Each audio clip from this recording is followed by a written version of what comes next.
Yours truly, Rockin' Dave, the real deal, North Fort Myers, Southwest Florida, all that good stuff. Okay, so as the title implies, I wanted to go over something about looping and the limitations of looping, and because there are some limitations. If you are doing live looping, you need to understand one thing.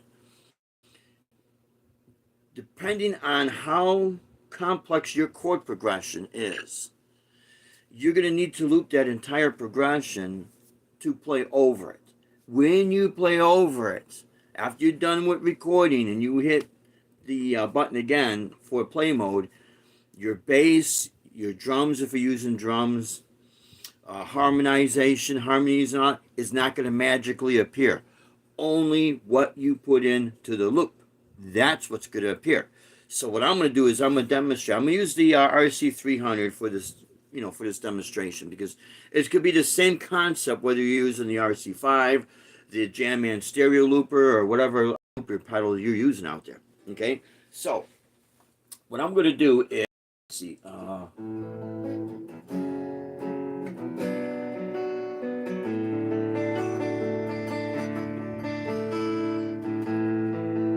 So we'll do a quick, just a little basic chord progression. So we're going to do an A, F sharp minor, B minor, D major back to the A.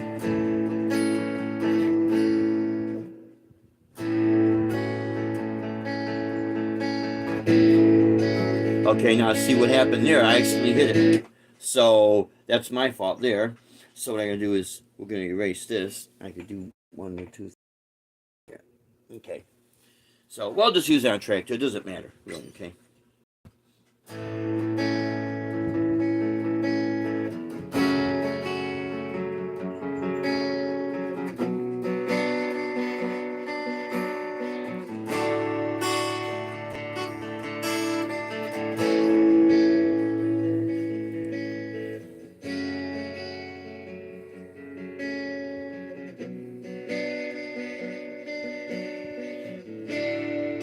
Nothing else is there, just the guitar. Now, I'm just going to use the octave here on the ME80.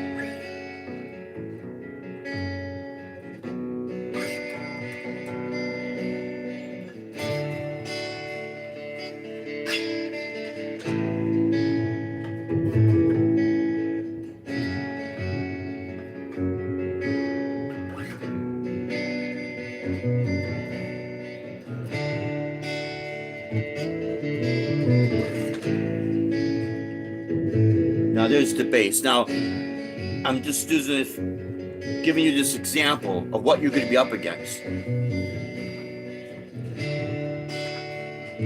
Now I want to harmonize. So not harmonize. I want to play the chord progression, but thicken it up a little bit.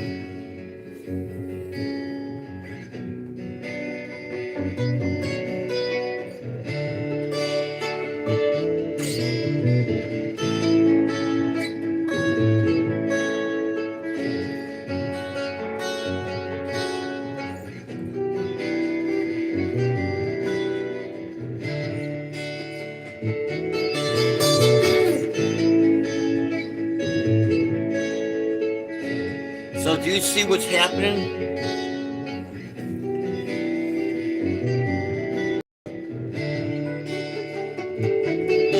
No, I'm just playing melody.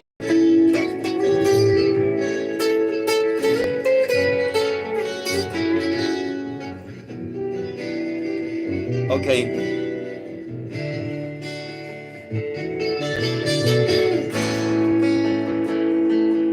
So let's say there's a bridge section.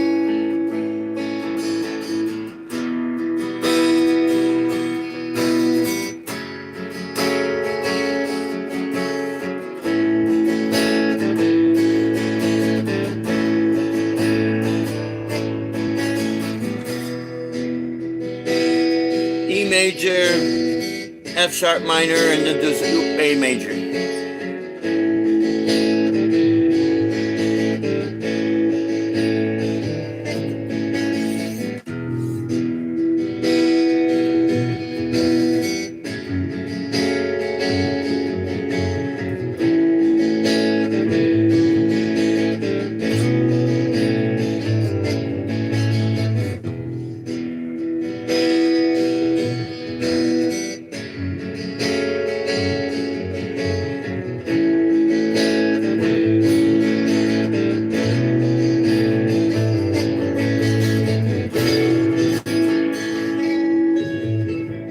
we're back to what would be like maybe the verse.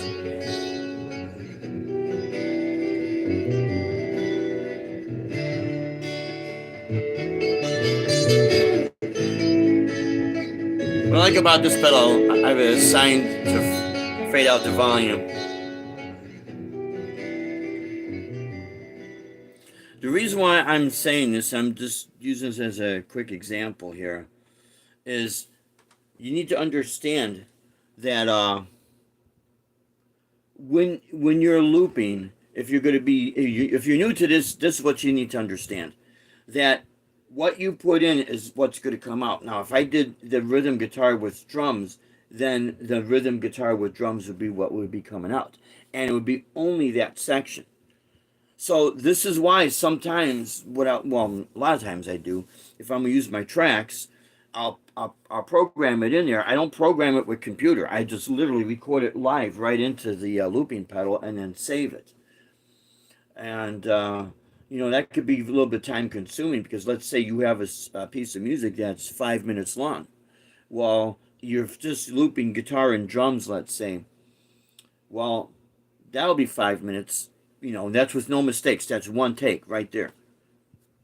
So then when you come back, let's say you want to loop bass. Well, then that's another 5 minutes, because without mistakes, because it's going to be bass. Now you want to come back, maybe add synth strings. Well, that's another 5 minutes. So that 5 minute song took 20 minutes to do with no mistakes, all first takes. So that's what you're going to be up against. And when you save it and you go to your live gig, it's always going to be at that tempo.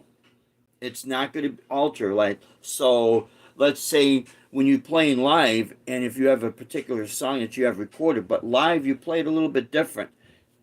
Well, now that's when you got to either loop it or have as many band members with you as possible. Because otherwise, if you're by yourself, that's what you're going to get.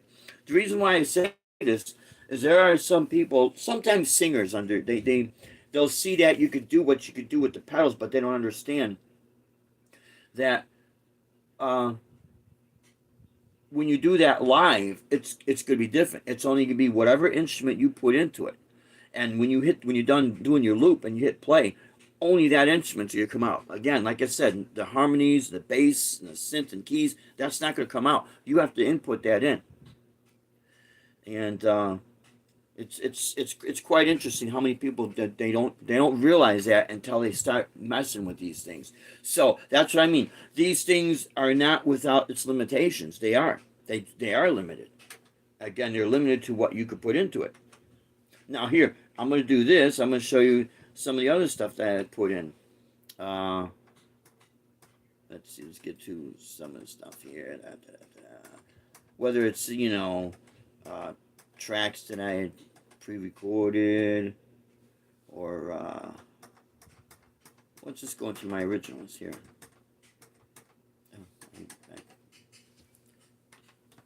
Now here I have the intro on one loop, since we're talking about the RC300, and then when I hit track 2, it goes into the actual song. So we got this, you know, Hope on the Horizon. When I'm done playing melodies over it,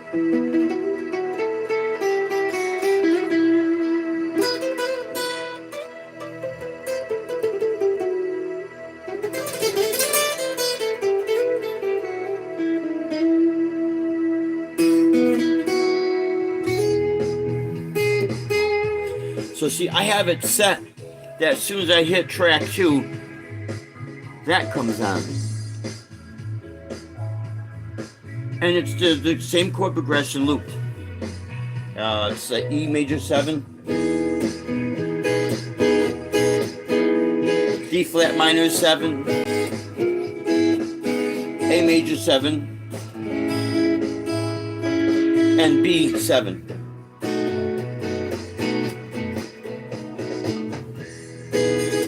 It'll do that, I think, 4 times, and then it goes. Well, when it comes up, I'll show you. I'll point it out.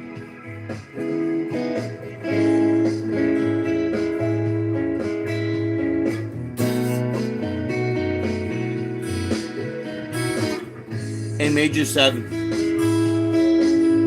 D flat minor 7,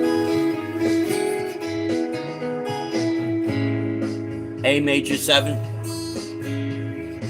E flat, C sharp minor 7, D major 7. And then if I want, I could just come back into what would be considered, it's a E chord drone, but so I could use my major 7 or minor 7 over it, doesn't matter. But my point is that that's what you're going to actually get. Now, the tempo, if I wanted to play this and let's say I wanted to alter my rhythm up.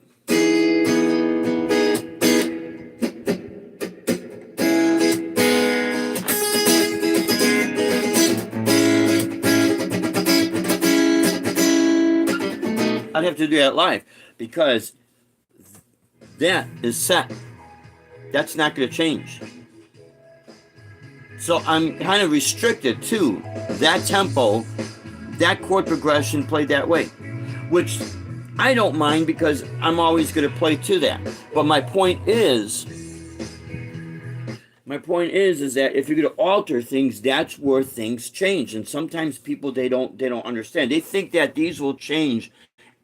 If you have everything pre-programmed, that's going to change. It won't. Or if they understand that, then they think that, once you lay down a live loop, when you come down and you are going to hit the play, then everything else is magically going to appear. That's not the case, just like I did the demonstration a little while ago here. You see?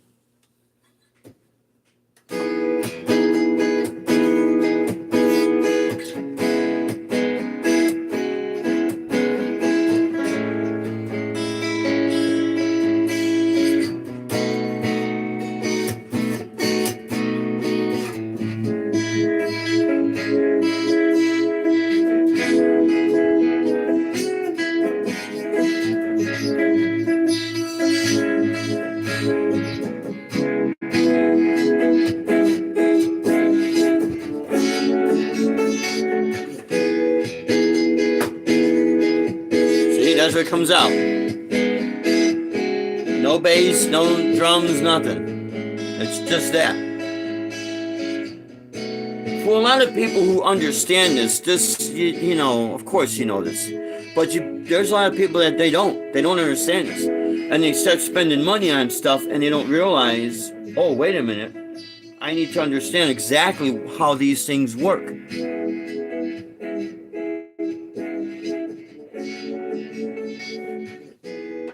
So you just have to be creative. That's why everything takes time to work with it. It's almost as if these are also separate instruments and you need to learn how they work.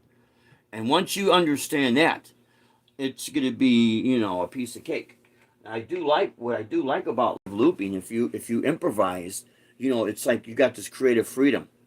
But again, you are building up the parts of the song. Meaning, when I would live loop, especially when I was using the Digitech RP360 XP, I could do rhythm guitar and drums because it's got the built-in drum machine, and I would loop that. And then what's nice with that pedal, the Digitech, with that big knob, if I'm in the drum mode program, I could just, once I'm done with my loop, click that off. Well, what I usually do is click from record to play with the pedal, so I could get that loop going, and then I shut off the extra drum that's going on. There's not really too much of a lag there. There's almost a double pattern right there that happens, because now you're hearing drums on top of drums, and then I'm able to shut that off real quick. And then with the RP360, I could call it my bass patch and then lay down my bass, and then boom, there it is right there. That's what's nice with it. With this, what I have to do is, it does have drums in it, and so does the RC5, but I would prefer to use, like I'm using now the Beat Buddy Mini 2 and use that. So what I would do is have the Beat Buddy Mini 2 run into the auxiliary of the GT1, or I'm using the ME80 for the acoustic right here, but that I will get into that in a little bit. But I'll run it into the auxiliary input of the GT1, and then make sure that when it comes out, the drums is not overpowering the guitar, or the guitar is not overpowering the drums. Try to get it as leveled as possible. Usually what I like to do is have the drums slightly above the guitar. Not too much, but above, because in live concerts, that's what you're going to hear. So I'm trying to duplicate the live concert. I'm not trying to duplicate the polished album. I'm trying to duplicate the live performance. That's what I'm trying to duplicate, because that's what it is. So with that, I would loop that and then come back and then use the Digitech drop pedal for adding the bass lines, and then, you know, creating that vibe. Which that works great for pieces of music that is meant to be jammed over or improvised over. You know, it is a long process.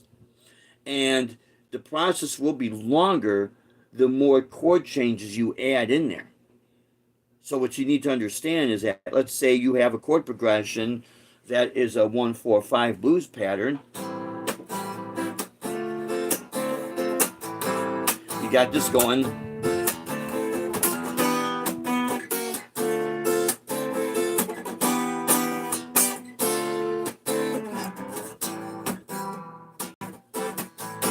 Then you hit the record button again to activate the play, and now you're going to be playing bass patterns. Hey. Yeah. Give me that other tripod stand, because you need to move this camera up and down, because nobody can see what you're playing. No. I want them to see the. I want them to see the pedal, because yeah, but you're not doing anything with the pedals right yeah, now. that's saying it right. Yeah, I am. I'm going to be doing more. Because I'm watching it and I just hear a voice and strumming. Yeah, it's okay.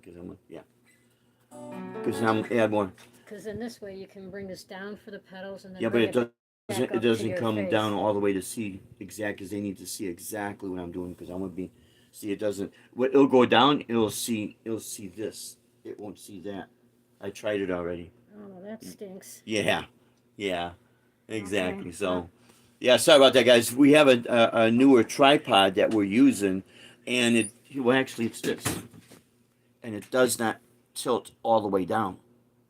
I have to actually hold this tripod like this.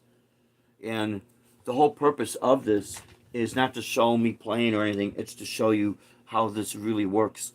Because that's what you're going to need to understand. It's not, what I'm doing, it's what you're going to be doing here. Because I've seen where people they kind of get a little bit disappointed. They spend this money on this stuff, and they think that you could do certain things because this is what they'll see people do, but they don't understand how it's being put in.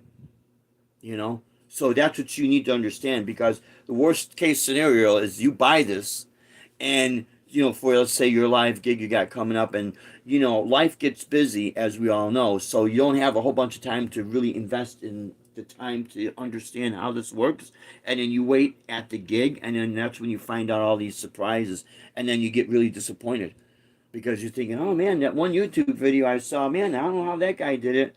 Well, for the sake of the time on their video, maybe they're showing you what it can do, but what you need to understand is you need to put the time into it to put those tracks in.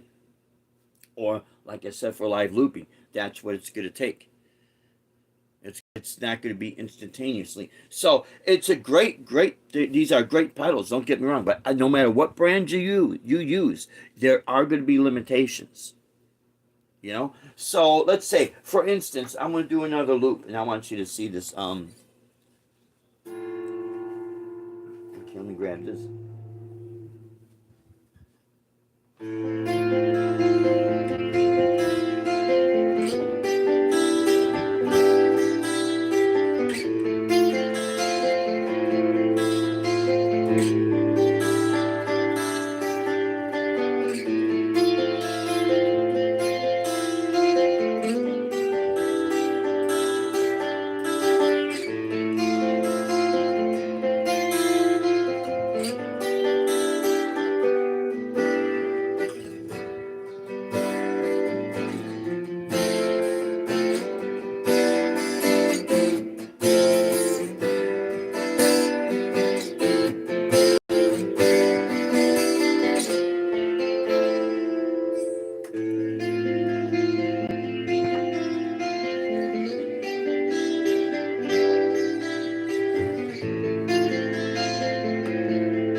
let me explain what's happening here.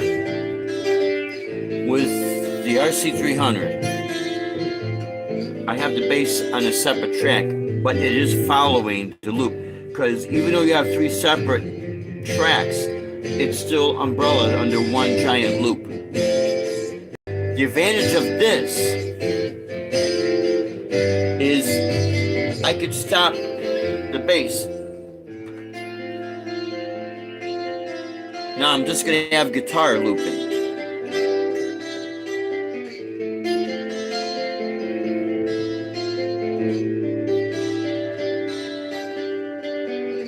Right now the bass would come in, right? Now I'm going to show you what I could do. When I get the rhythm going, I'm going to hit the pedal again. Now let's activate the bass.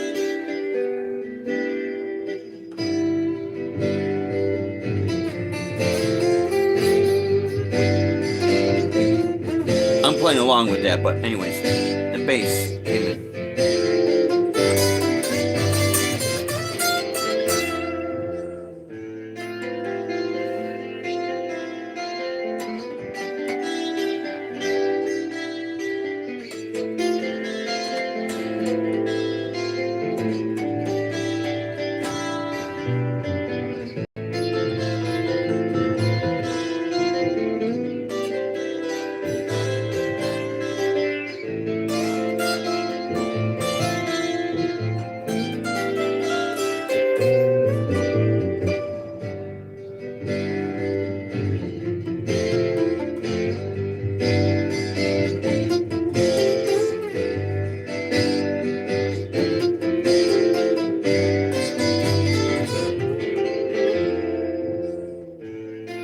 Now, if you notice, this light came on here. Now I'm in play mode. I didn't have to touch anything because, like I said, this is all umbrellaed under one giant loop. I'm sure it's like that with the RC600. It's definitely like that with the 300. Now you hear the melody?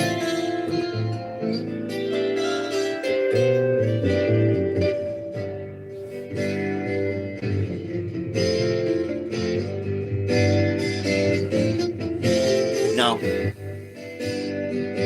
obviously I can fade this.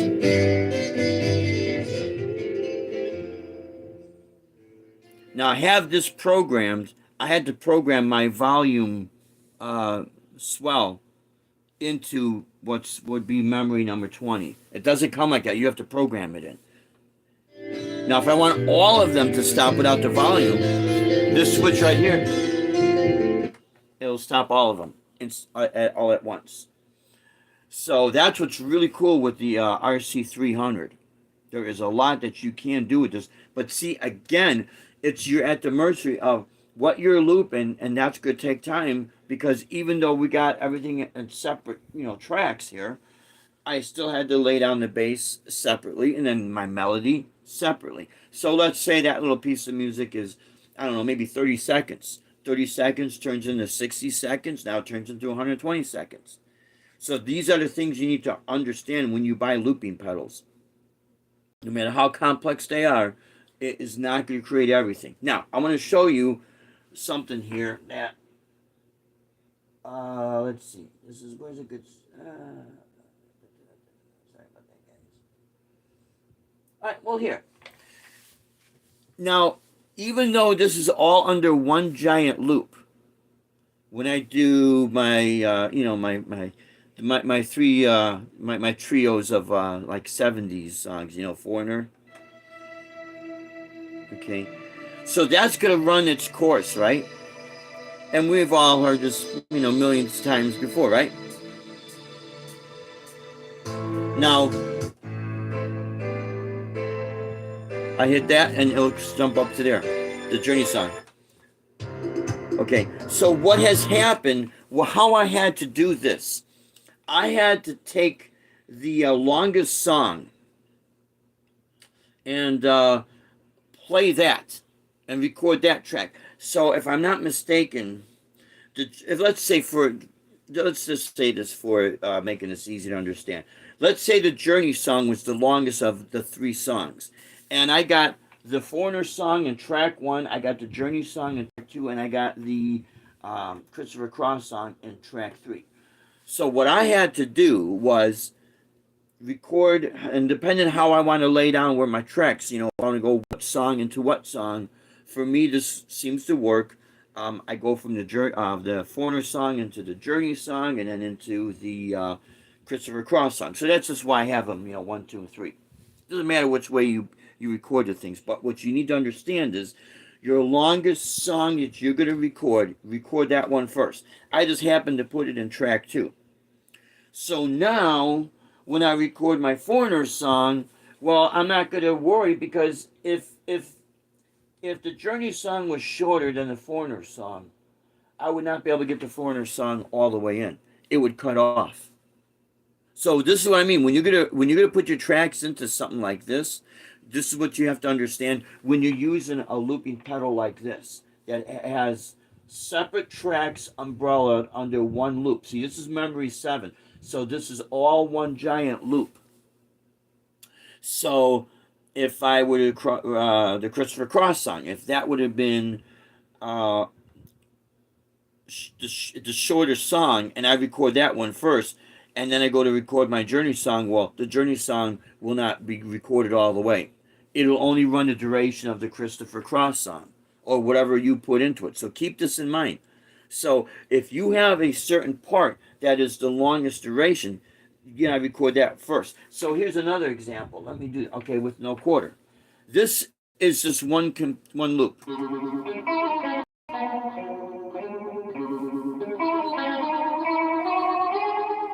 Right there begins the loop. That is the entire loop.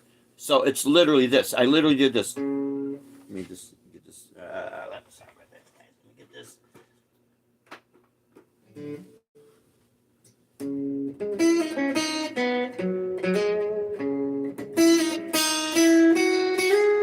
That's the loop right there. So how many seconds was that, right? So what I had to do, because if I would have just recorded that, and I go to record something else, this part would have got cut off. Let's see.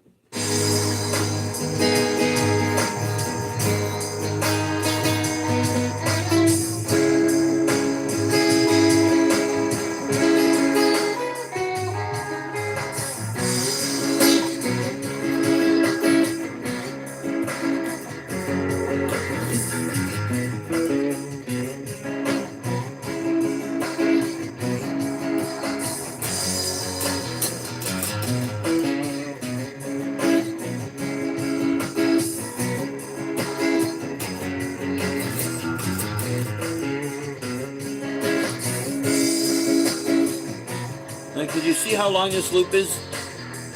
Let's go. See right there? So that's on track 2.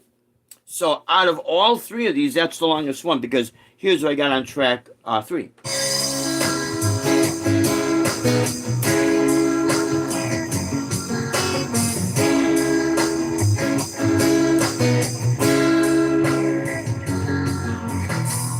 That's it. That's the loop right there. So out of all 3 tracks, the longest one is track 2. So what I had to do, I had to record that part of the song first. And then I think what I did is I came back and recorded what would be my solo section, and then I came in and I looped my intro. So you have to do here. What I'm going to do is I'm going to see if I could duplicate this acoustic version, because I used to do this with the acoustic. Okay. We got an empty track there. I hope this is easy to understand, guys, because again, sounds very complex. I'm trying to make life as simple as possible. Okay, so what I'm going to do, I am going to, well, here, maybe because I got this saved with my volume pedal. This one, I don't have this. This is a good example. On memory number 21, I didn't do anything. I didn't even get in here to program my volume pedal. And I'll show you this. So what I'm going to do is I'm going to record the intro to, no quarter. Even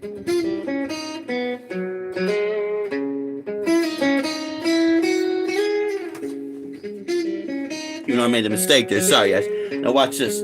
My volume pedal. See, I didn't program it.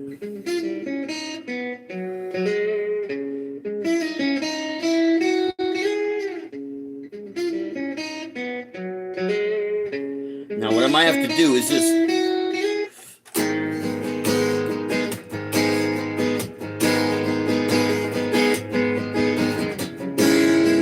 You see what happened? Because it's not going to play, it won't go in and play this whole section.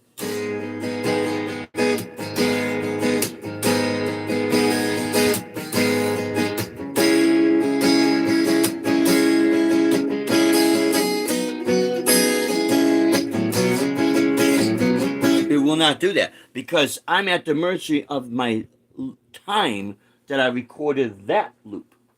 See? Very, very short loop. And again, my volume ain't doing anything. See? Watch the volume. Ain't doing nothing. Okay. So, what I have to do, now if I want to make this work, what I got to do is I got to record my longest loop. So let's go ahead and to verify all this, let's go ahead and record that.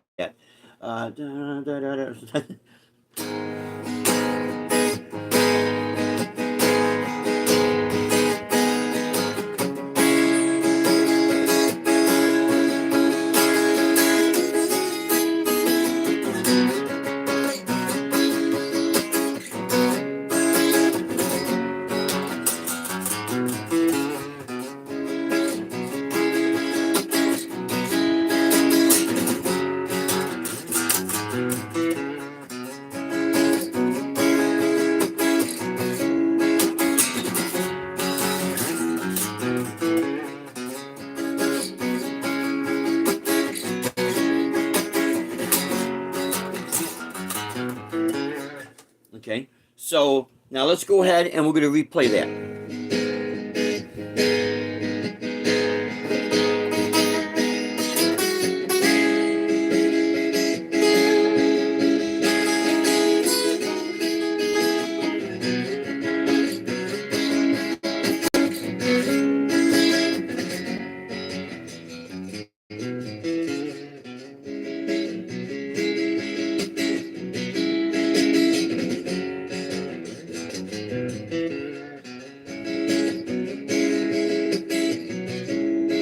Now it's going to run this whole cycle.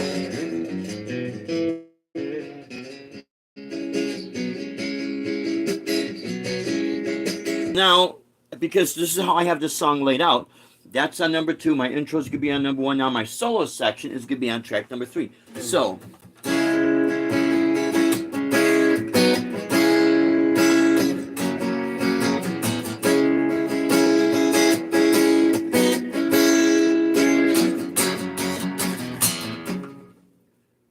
okay, now see what's happening? There might be a time lapse.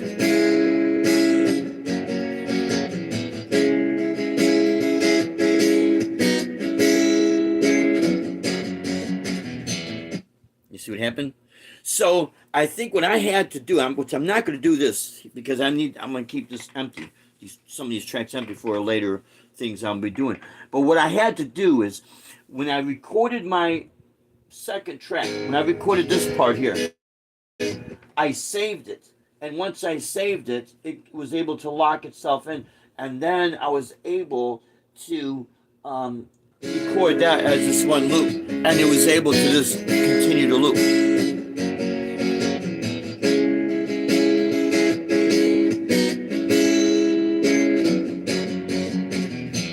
See, now we got that space right there. So we have the same situation with this.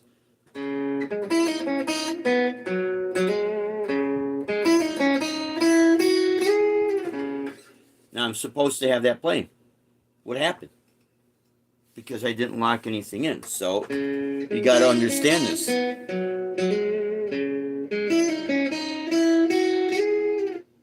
See? Because this right here is going to run the duration of this time here. You're hearing everything here because it's playing itself out.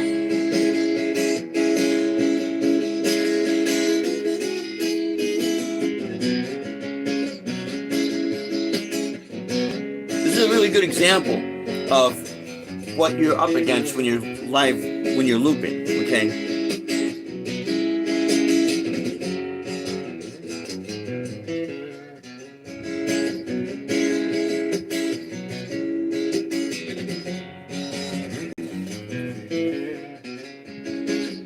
Now what I'm going to do is I'm going to hit this. Let's see what happens. See, it's good to play that as well.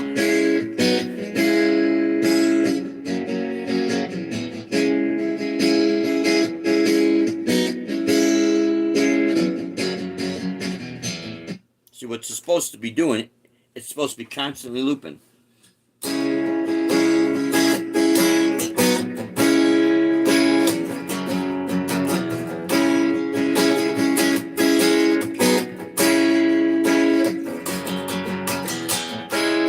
Constant loop, but it's not, because I did not save anything to kind of free up when I loop on these other tracks. That's gonna be its loop, even though it's umbrellaed under this giant loop. It does sound a little bit confusing, I will admit that. I had to do a lot of research with this, but once I figured it out, it was perfect. Okay, so since I'm not saving anything there, it's gonna automatically erase it. So let's go back to how I have no quarter. So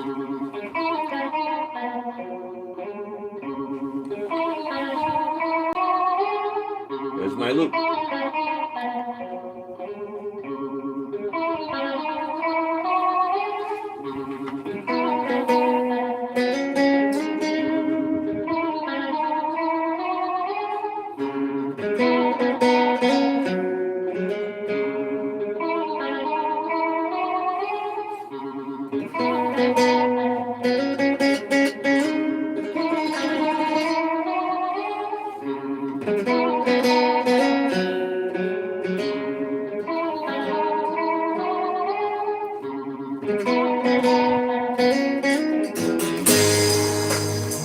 Now what happened was, because I have everything saved, it released from track 1, now with track 2.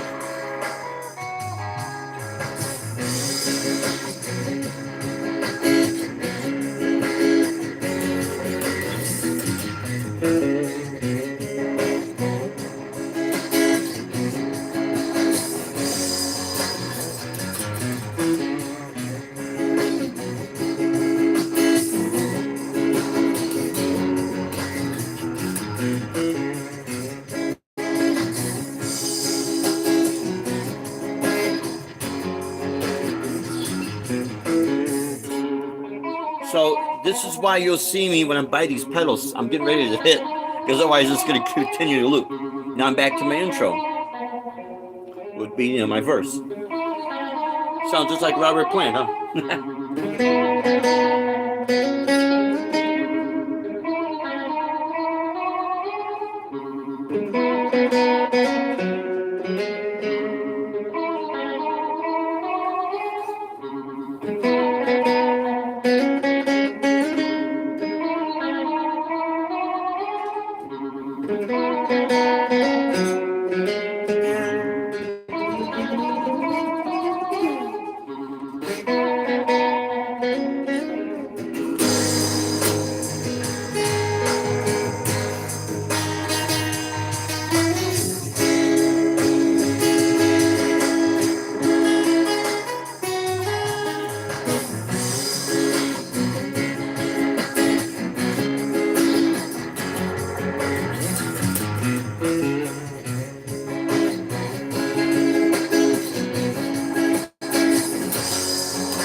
Now it's solo time.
So you kind of get the idea.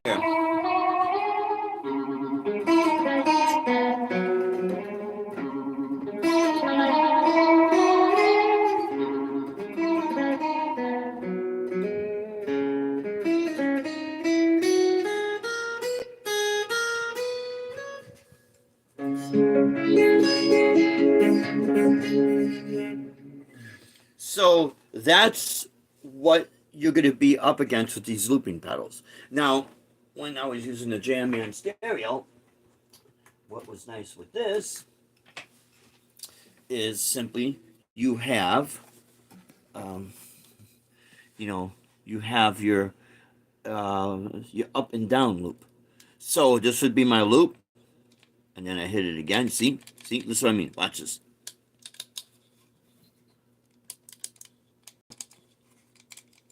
It's not really working.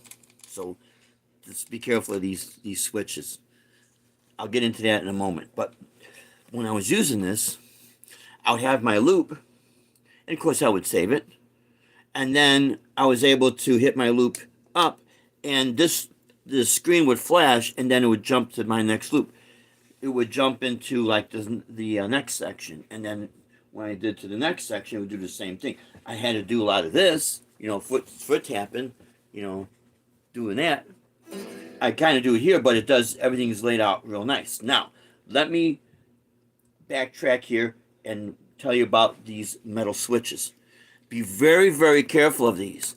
That's great. I know a lot of products are using them.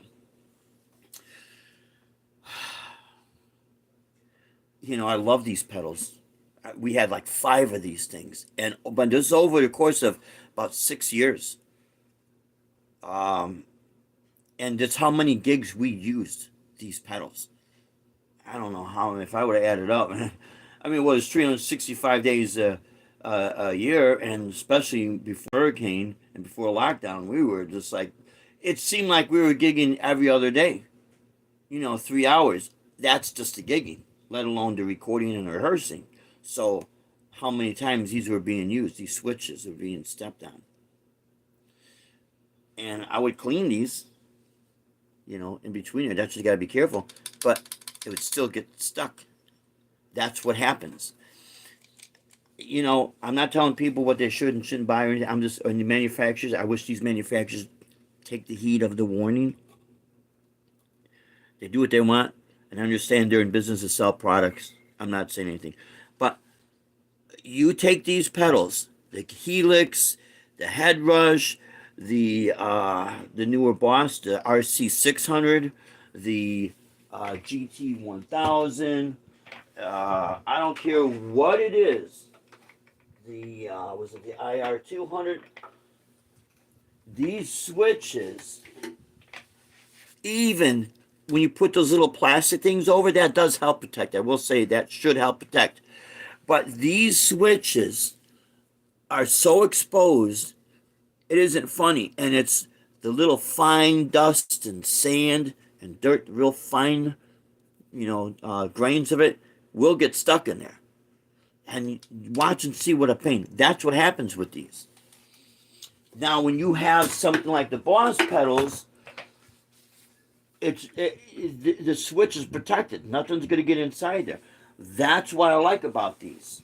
Same with the ME80. Same way with the RC5. It's the big switch. It's the big pedal.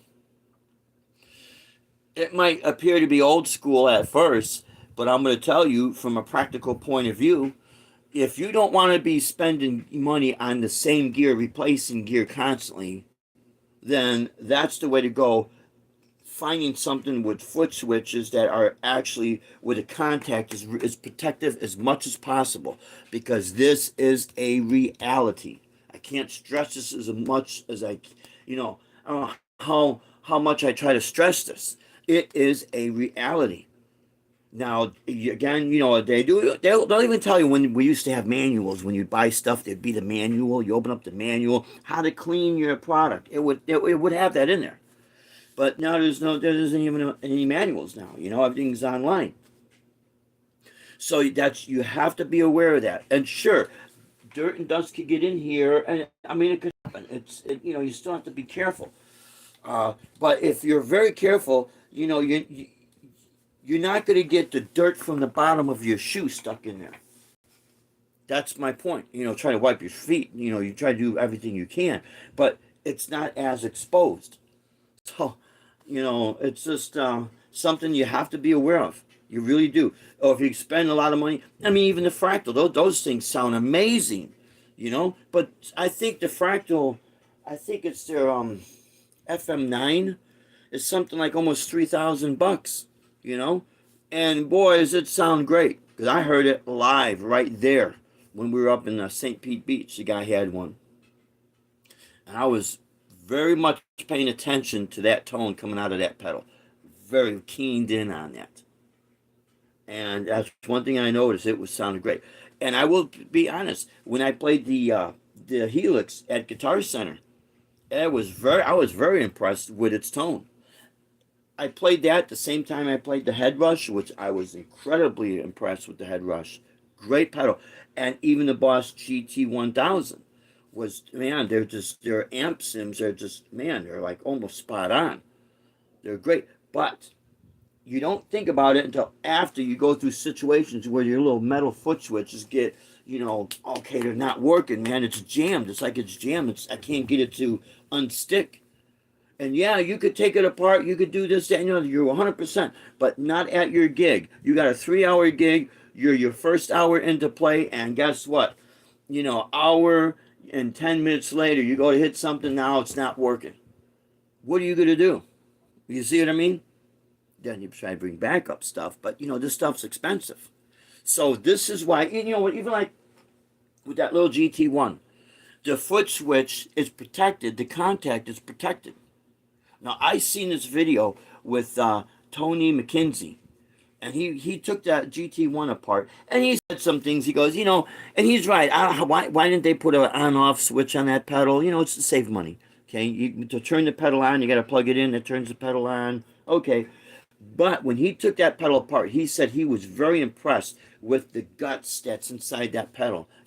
All the microchips, and Tony, he worked in computer chips back in the early 80s since then. So he has like 30 years of experience with all these products as far as computer chips. That's why he knows. That's why it's so cool watching his demos, because he takes this stuff apart, man. And this is what it does, and this is what it is, and okay, you got this part here. He really gets in depth. But he did have more positive to say about that little GT1 than negative.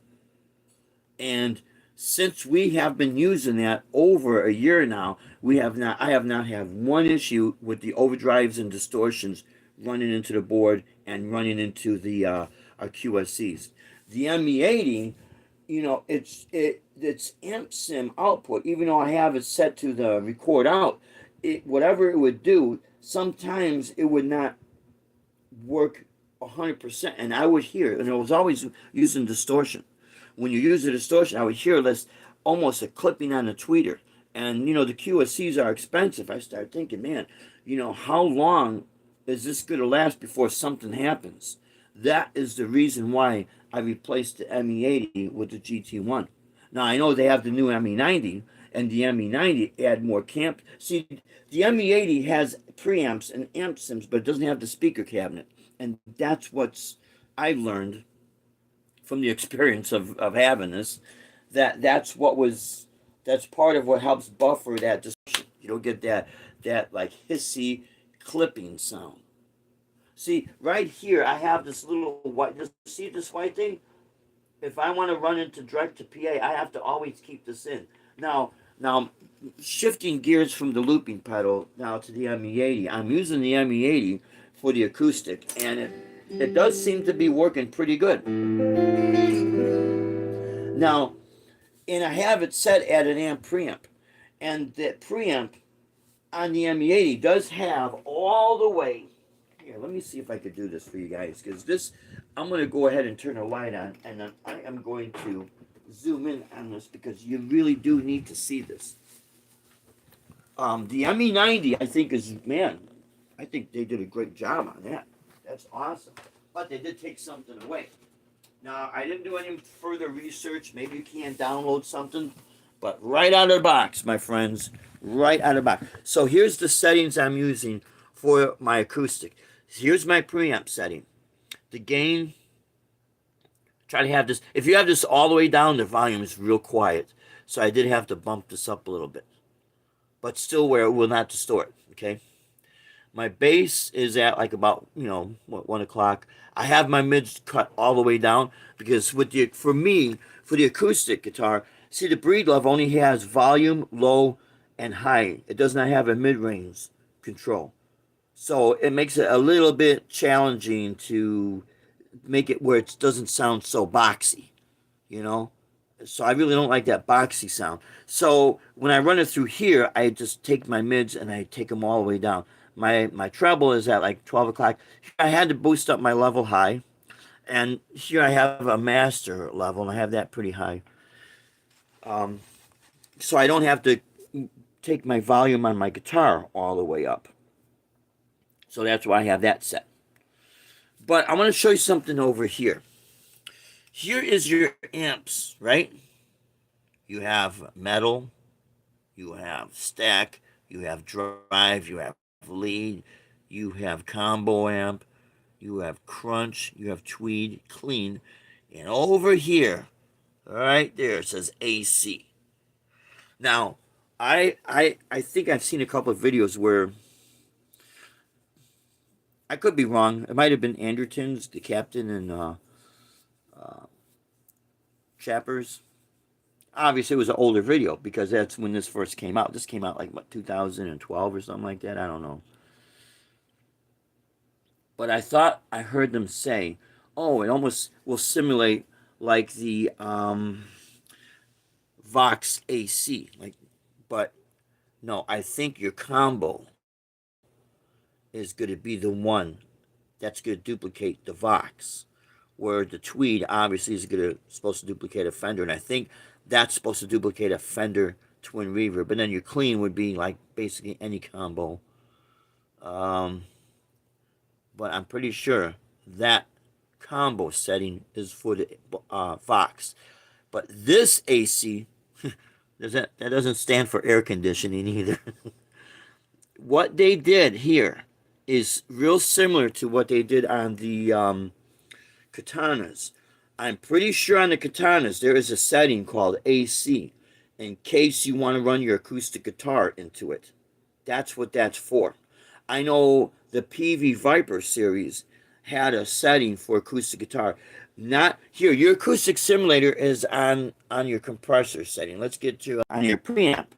That's if you want to, and that explains why I'm getting the tone when I run through there. It is that explained. ME90. The ME90, by the way, you do not have to do anything like this to plug this into the record out to turn on what's supposed to be the amp sims and cab. There's really no cab sims. On the ME90, it's got a switch.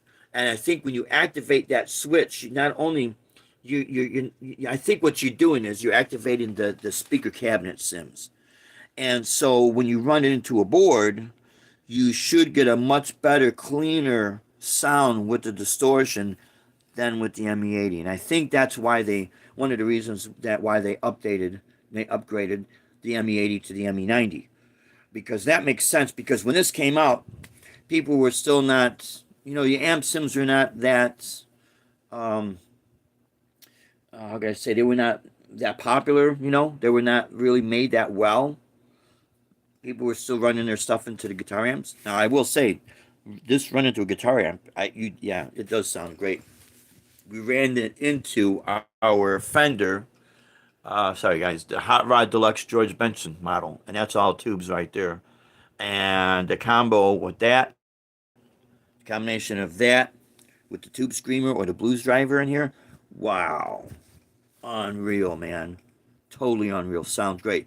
So I at one point I was gonna get rid of this. I thought, well, wait a minute, when I run the acoustic guitar through here, and it works great. You do get a freeze function, which I'll do a quick demonstration on that in just a little bit here. And you could do with your pitch shifting. What's really cool with this, if I want to take a synth pedal, run that in here, and if I use my pitch shifting, it'll synth and drop the synth as well. So you can do some really creative stuff with that. Um, and I've got this set for Terra Echo, which is great.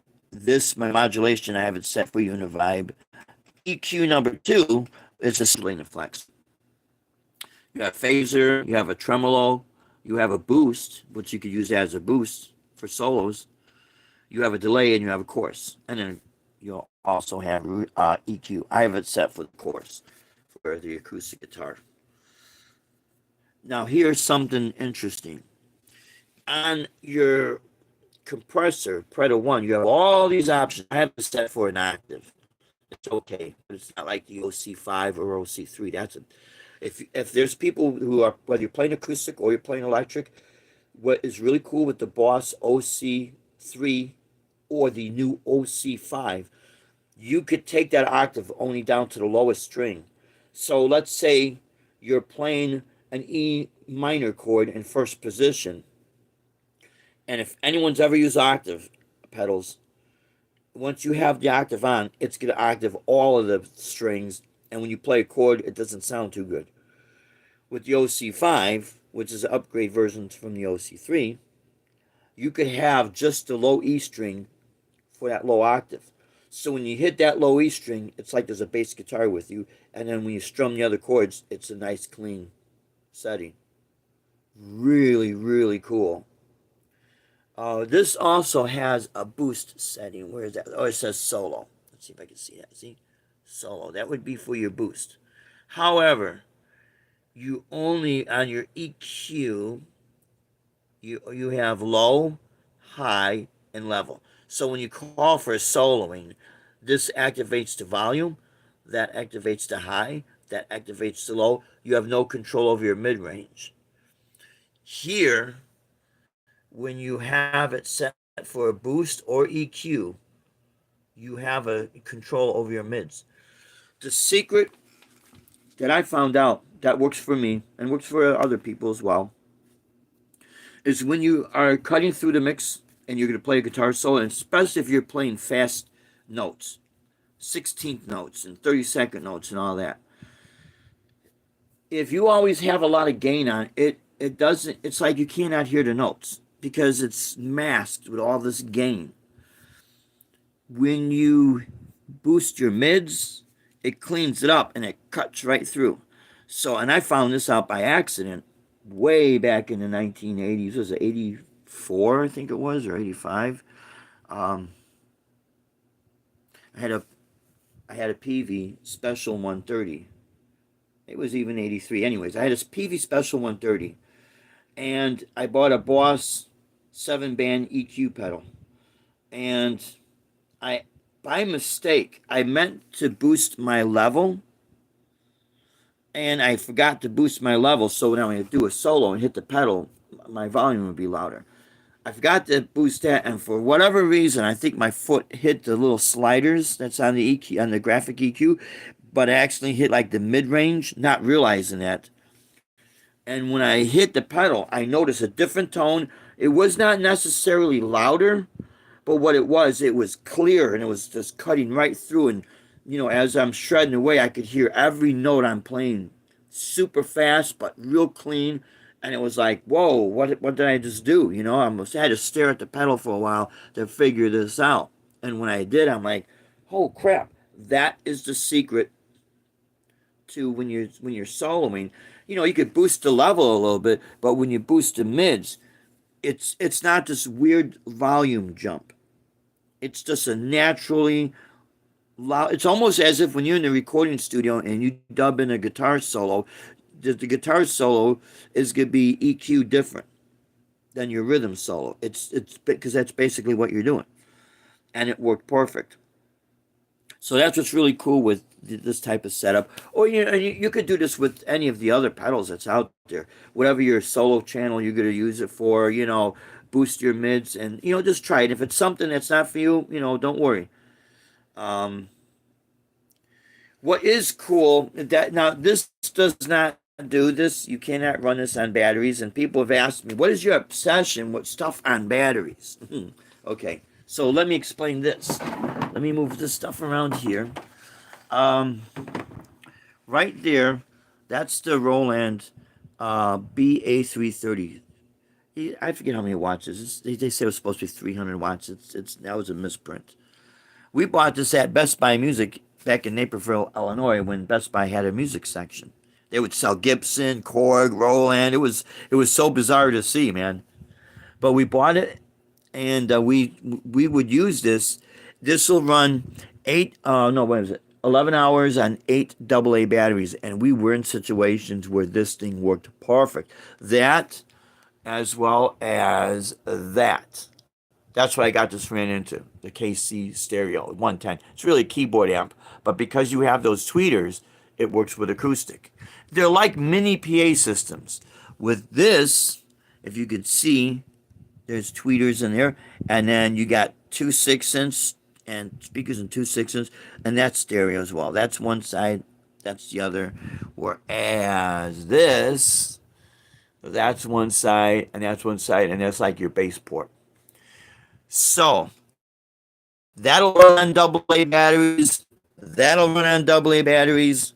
That'll run on AA batteries. The GT1 will run on 4 AA. This, I think, takes 4 AA's.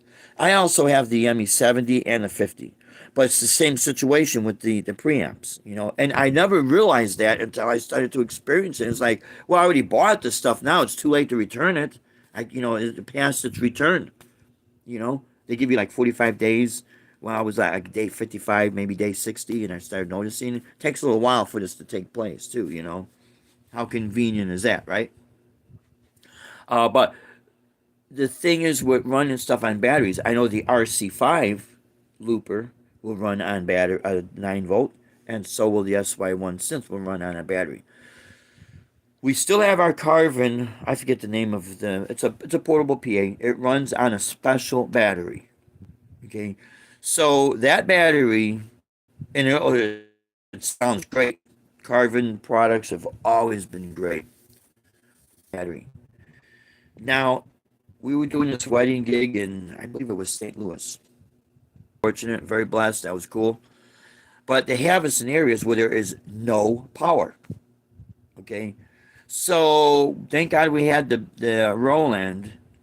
I mean the Carvin. However, the whole beginning of this whole wedding took so long that by the time that bride was walking down the aisle, and she had a long walk, and it was outside walking down a hill. And just before, it was on a golf course, just before the wedding, there was people on the golf course playing. It looked like a scene from Caddyshack. They're out there hitting the ball, laughing it up. You hear the ball go, here comes an airplane flying overhead. It was like a scene from, if you combine My Cousin Vinny with Caddyshack. Everything sound-wise that could interrupt something, it was happening, man. It was happening. And then here comes the bride walking down the aisle, and I had my nylon string guitar. And as I'm playing, the battery's dying on the PA. Thank God the wind was blowing from behind. I had to play a little harder. And thank God Caddyshack finished and the airplanes were flying over. Oh, Dave, why would that be a big deal? It's a... Okay, sorry about that, guys. Starved Rock, place Starved Rock, it's at the town called Ottawa. Well, we were outside, ran the batteries, had no problems, boom. And it's a small amp, it's not that loud. But we were able to crank it, and they were close enough they could hear it. We got through. that was able to get extra batteries. Whatever was running out, boom, we were able to just pop them right in. The same thing with that Roland. We've done a lot of gigs, outdoor gigs, stuff. So this is why I mean, and these are the people that got money, my friends. So when I hear people, and I understand, they'll chuckle at it. They don't understand. They never been in that situation. I get it. But when you've been in that situation, that's when you find out, uh-oh, better get Mako, right? you better get with the program, my friends. So I'm going to show you what we could do with this freeze function, and which is really cool. Now, I know the GT 100, I think the GT 1000, I even think the GX 100, and I know pretty sure the GT1 has this function as well. And I do know the new ME90 has that function, but so does this. So here's your freeze function. So I'm going to pull this up. Program number 6 is the freeze function. So it really works great with the electric guitar, but it does work really cool with the the acoustic as well. So what I'll do, I'll put the Univibe and the delay on. Okay.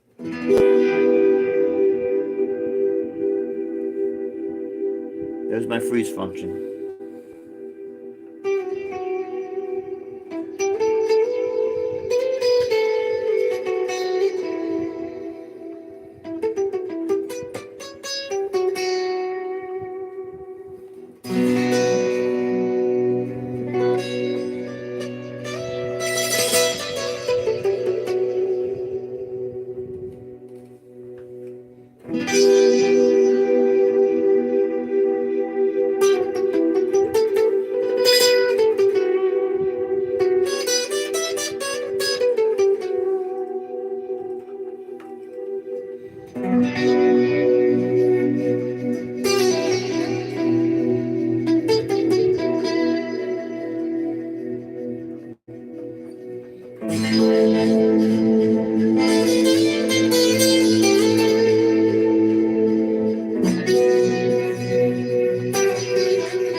So that's how that works. And of course, when you deactivate the freeze, you also have it back as a volume pedal. Now, let's see if I want to get into my octave. So now it's going to go up in pitch. So let's say if I'm doing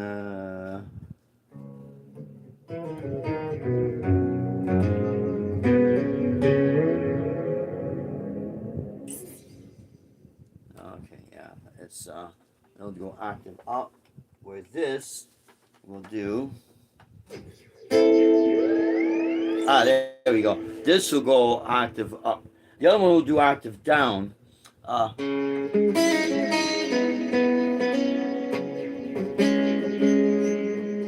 see.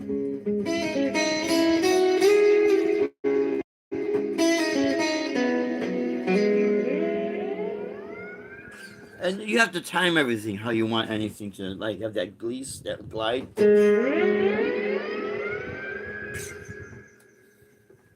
Okay. Now I think this one will do octave down.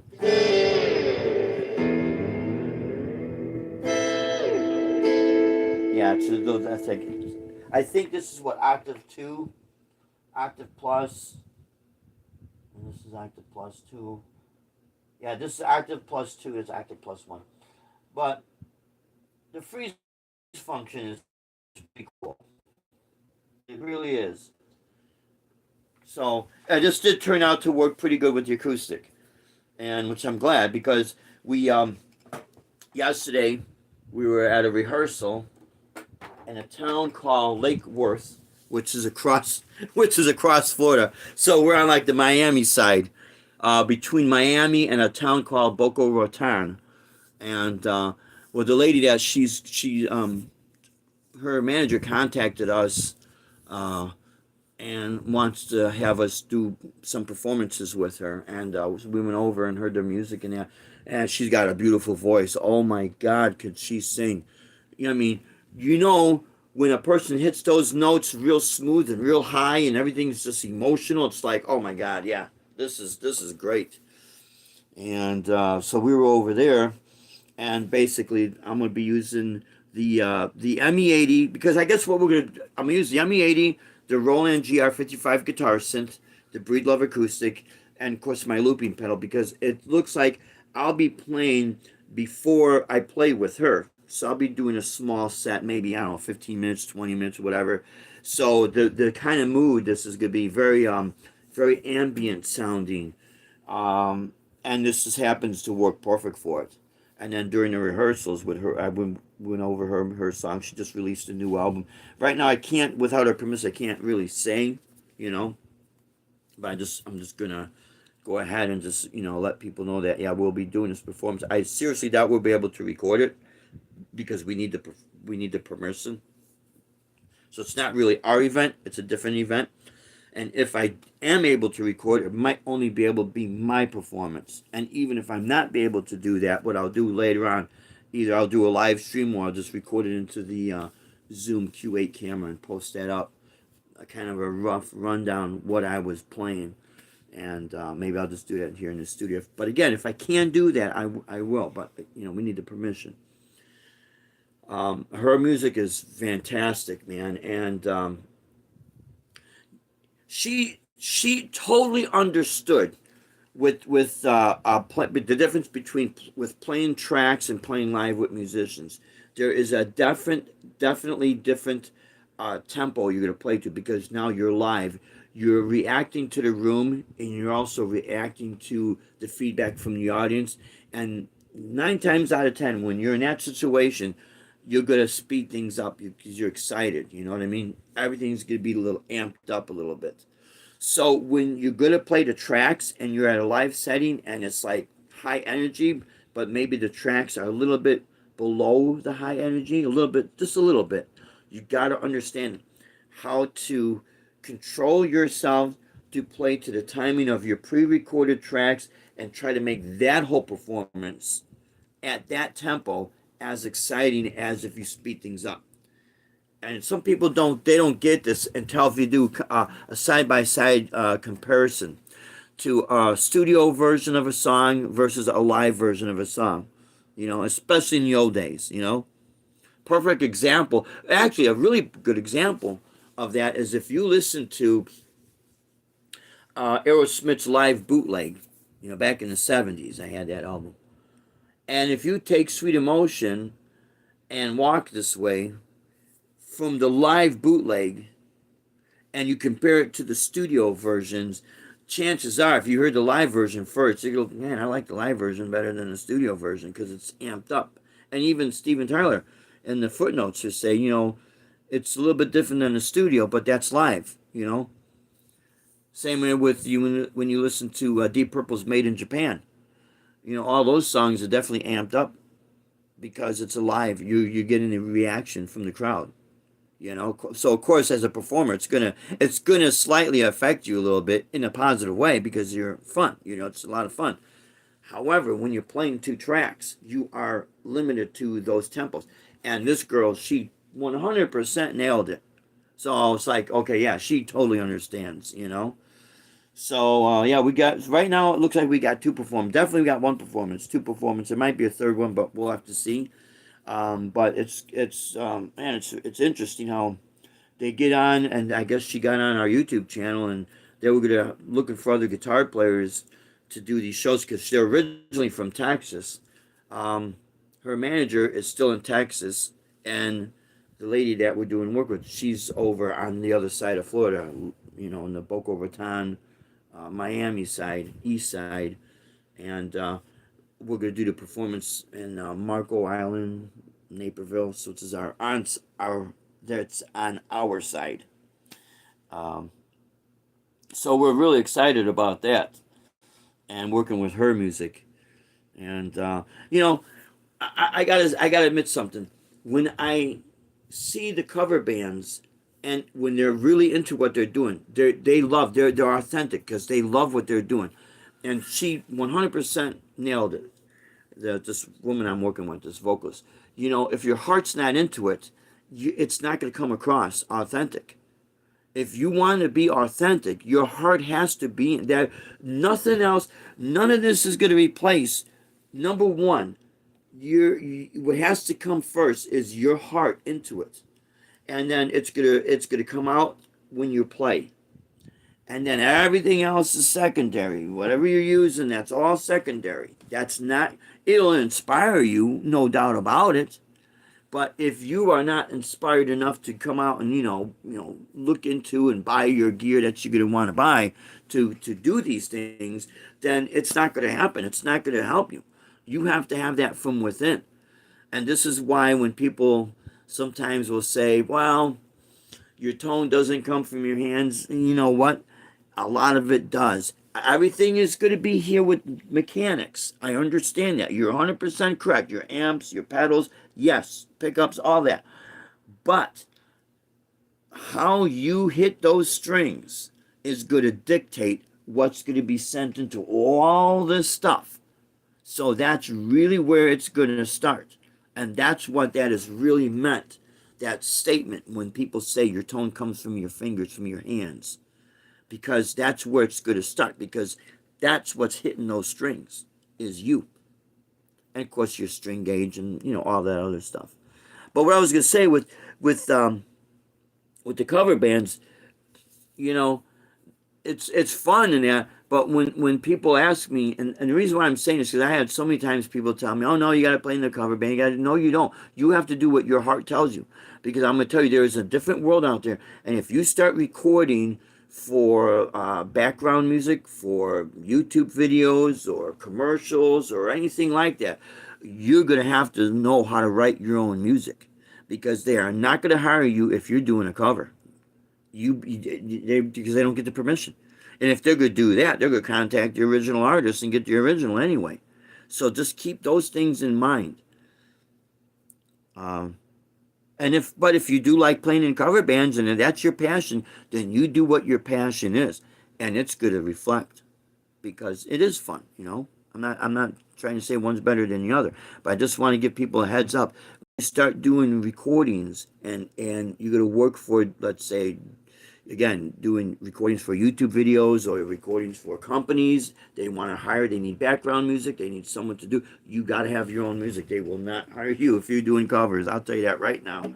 They'll say, sorry, Charlie, better luck next time. We can't do that. I do want to congratulate Old Man Dan really quick with his new house that he's getting in Iowa. Congratulations to you, man. And looking forward for posting more videos. And I know you had made a comment, I think, in one of your shorts that you got rid of all your guitars except your, I think, Goldie, your Strat, and your Fender Deluxe. Hopefully you still have those videos of all those guitars you've had. And you know what? You did make a comment about downsizing. See, right now we're getting ready for hurricane season again. And I'll tell you what, when we got to evacuate, we got to be really smart about what we take with us, because that's all we could take with us. And we have to take what we are constantly using, what's making us money. You know what I mean? So I'll tell you what, it's nice having a collection, but the catch-22 is if you got to evacuate and you ain't got time to take everything, be prepared for that loss if that happens. And it's not fun thinking about it, but So, and another thing, before I close out here for today, for the live stream today, is my hearts and prayers go out to all those in Maui. We had hit hard with the hurricane here, and we're still feeling the results of that. But Maui got completely annihilated, man. And I feel so bad for those people. Oh my God. I just hope and pray that they're able to build back up. And it's going to be tough, man. So, Just want them to know that, hey, our thoughts and prayers are with them. So, anyways, my friends, that is going to do for today. I hope this has helped, especially with the live looping. Anyone that's got questions on live looping, you are going to have limitations, and just keep that in mind. My suggestion is, if you're going to buy something, you got the money. If they have several units in stock, go to your local music store and play with the one that you want to buy. And ask them, hey, how many of these exact models do you have in stock? In case you sell this one, I know you have the one, I could come back and buy that model. Spend some time with it so that you could be prepared for any type of like a disappointment. So, oh, okay, it doesn't do that, so now I know what I need to do. You know. Anyways, my friends, I hope this has helped. We are going to be recording live. We have our next gig Saturday, September 2nd at Miramar Outlet. So it'll be another live gig out there. And we're getting closer to my wife's birthday, too. So it's going to be awesome. Anyways, guys, you have a great week. And until then, you stay strong, safe, and true. Rock on, guys. And God bless you. We love you all. Take care. Thank you for watching.